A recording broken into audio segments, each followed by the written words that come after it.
Hello everyone, welcome to GS with concept classes.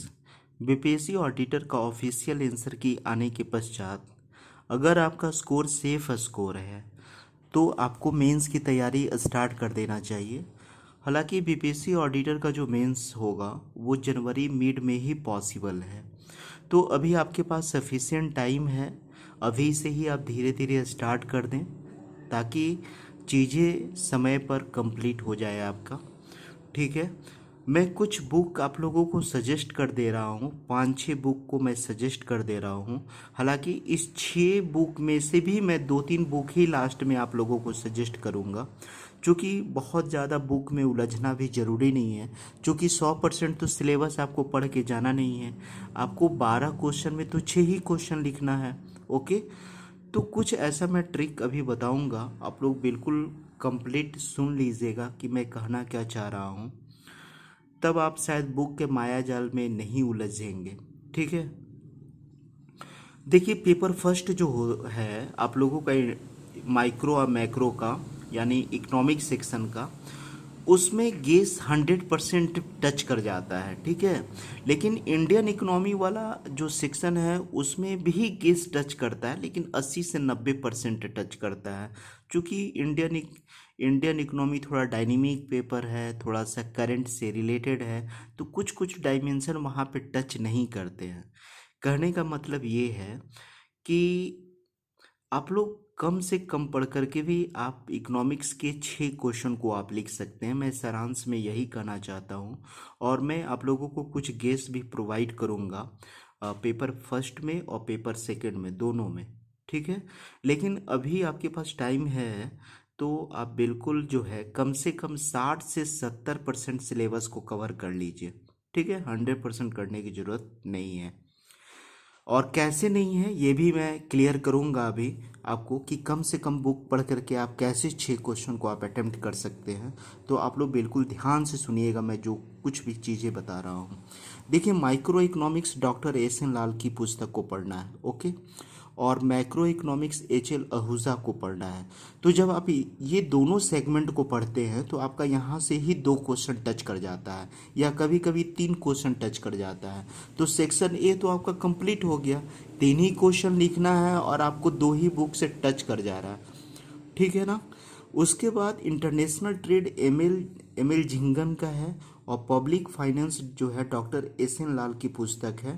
ठीक है, तो ये सेक्शन से ऐसे भी मैं आप लोगों को जब मैं सिलेबस डिस्कस कर रहा था तो मैं बताया था कि इन सेक्शन से बहुत ज़्यादा मार्क्स नहीं उठते हैं, तो आप यहाँ से ही क्वेश्चन आप अटेम्प्ट कर लीजिएगा आप लोग, तो बेहतर मार्क्स उठेगा।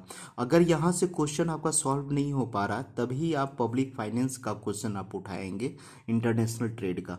तो पहले तो 2 बुक को ख़त्म करना है, जब ये 2 बुक ख़त्म होगा तभी आप लोग ये दोनों बुक को परचेज कीजिएगा।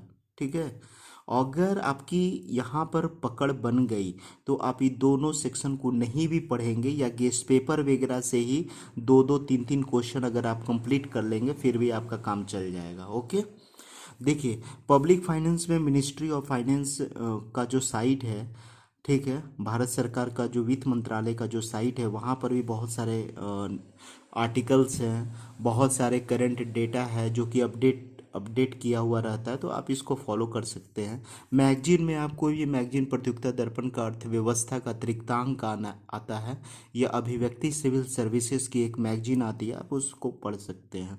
ठीक है, इसके क्वेश्चन को अपडेट करने के लिए मनी बैंकिंग जो है एस बी गुप्ता की बुक है, एस बी गुप्ता की बुक, और आर बी आई के साइट पर भी बहुत सारा मटेरियल है, तो आप इसको पढ़ सकते हैं। इंडियन इकोनॉमी में मैं 2 बुक लिखा हूँ, लेकिन आप लोगों को मात्र जो है एक बुक भी पढ़ेंगे तो काम चल जाएगा। मिश्रा एंड पुरी और दत्त और सुंदरा में से कोई भी एक बुक पढ़ेंगे तो आपका 100% सिलेबस इंडियन इकोनॉमी का कवर हो जाएगा। ठीक है, अब बात रही बिहार इकोनॉमी का, तो बिहार इकोनॉमी का आप केवीसी नैनो पब्लिकेशन की एक पतली सी बुक आती है ना, जिसमें क्वेश्चन आंसर फॉर्मेट में दिया हुआ है, तो आप इसको परचेज कर लेंगे। अगर बिहार इकोनॉमी का केबीसी नैनो की अगर सेपरेट बुक नहीं मिलता है आप लोगों को, तब आप कंबाइंड बुक ले लीजिएगा, उसमें Indian economy plus Bihar economy दोनों इंक्लूड है, वो भी केबीसी नैनो पब्लिकेशन का ही है। तो आपका यहाँ से काम चल जाएगा। कहने का मतलब ये है हमारा कि अगर आप माइक्रो मैक्रो इकोनॉमिक सेक्शन, जो कि मैं आप लोगों को बताया यहाँ पर, ठीक है, माइक्रो और मैक्रो वाला जो सेक्शन बताया उसको पढ़ लीजिए अच्छा से, ठीक है। दो सेक्शन वहाँ पे कमांड कर लीजिए। आप इंडियन इकोनॉमी को कमांड कर लीजिए, ठीक है, और बिहार इकोनॉमी को कमांड कीजिए, तो 3 क्वेश्चन तो यहाँ से आपका टच कर जाएगा, ठीक है। 3 क्वेश्चन यहाँ से टच कर जाएगा। बिहार इकोनॉमी से भी आप एक क्वेश्चन लिख लीजिएगा, ठीक है। तो करने का मतलब सेक्शन बी में तो कोई लफड़ा ही नहीं है, जो भी है सेक्शन ए में। तो सेक्शन ए के लिए मैं मात्र दो ही मैं टॉपिक बता रहा हूँ। अगर आप लोग को मन करे तो इसमें से और एक पढ़ लीजिएगा, मनी बैंकिंग की बुक ले लीजिएगा, ठीक है। और समय मिलेगा तब आप इसकी बुक को लेंगे, अदरवाइज इसके नोट्स से ही आप काम चला लेंगे। इंटरनेशनल ट्रेड और पब्लिक फाइनेंस का कुछ 2-4 क्वेश्चन नोट से ही पढ़ लीजिएगा, बुक लेने की ज़रूरत नहीं है, ठीक है। और देखते हैं, मैं भी कोशिश करूँगा कि कुछ मैं आप लोगों को इसमें हेल्प कर दूँ अपनी तरफ से, ठीक है। Thank you very much for watching this video.